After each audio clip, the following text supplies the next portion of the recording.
असलामुअलैकुम की हाल चाल भरा जी। आ सत्तू असी वड्ढन रहे हैं।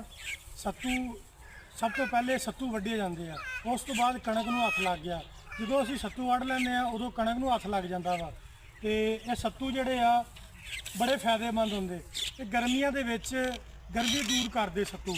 ये असी सत्तू जिहड़े ना हुण इनू कढ़ाई दे विच पा के भुन के थोड़ा जिहा आटे तो मोटा रख के असी इनू भुन के ते बनाई दे आ।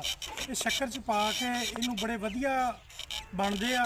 ये गर्मियां दे विच सिर तो पैर सिर दे वालां तो लग के पैरां दे नोहां तक इहदी गर्मी दूर हो जाती आ।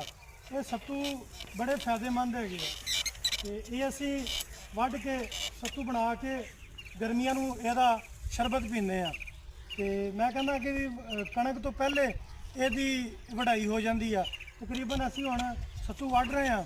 ਇਸ ਤੋਂ ਬਾਅਦ ਅਸੀਂ ਕਣਕ ਦੀ ਵਾਢੀ ਸ਼ੁਰੂ ਹੋ ਗਈ ਆ। ਉਹ ਦੂਸਰੇ ਪਾਸੇ ਅਸੀਂ ਵੱਢ ਲਈ ਆ ਤੇ ਇਧਰੋਂ ਅਸੀਂ ਖਾਣ ਵਾਸਤੇ ਨਾ ਆਪਣੇ ਸੱਤੂ ਵੱਢ ਰਹੇ ਆ। ਇਹ ਸੱਤੂ ਸ਼ੱਕਰ ਦੇ ਵਿੱਚ ਬੜੇ ਸੋਹਣੇ ਲੱਗਦੇ ਆ, ਬੜੇ ਸਵਾਦੀ ਲੱਗਦੇ ਆ। ਤੇ ਇਹ ਹੁਣ ਅਸੀਂ ਵੱਢ ਕੇ ਤੇ ਤੁਹਾਨੂੰ ਅਸੀਂ ਜਦੋਂ ਬਣਾ ਕੇ ਉਦੋਂ ਦੱਸਾਂਗੇ ਇਹ ਕਿੱਦਾਂ ਦੇ ਬਣਦੇ ਆ। ਤੁਹਾਨੂੰ ਦਿਖਾਵਾਂਗੇ ਸ਼ੱਕਰ ਪਾ ਕੇ। ਇਹ ਚੀਨੀ ਦੇ ਵਿੱਚ ਮਜ਼ੇਦਾਰ ਨਹੀਂ ਲੱਗਦੇ। ਇਹ ਜਿਹੜਾ ਸਵਾਦ शक्कर दे विच आ ना ਉਹਦਾ बड़ा मज़ा आउंदा पीण दा।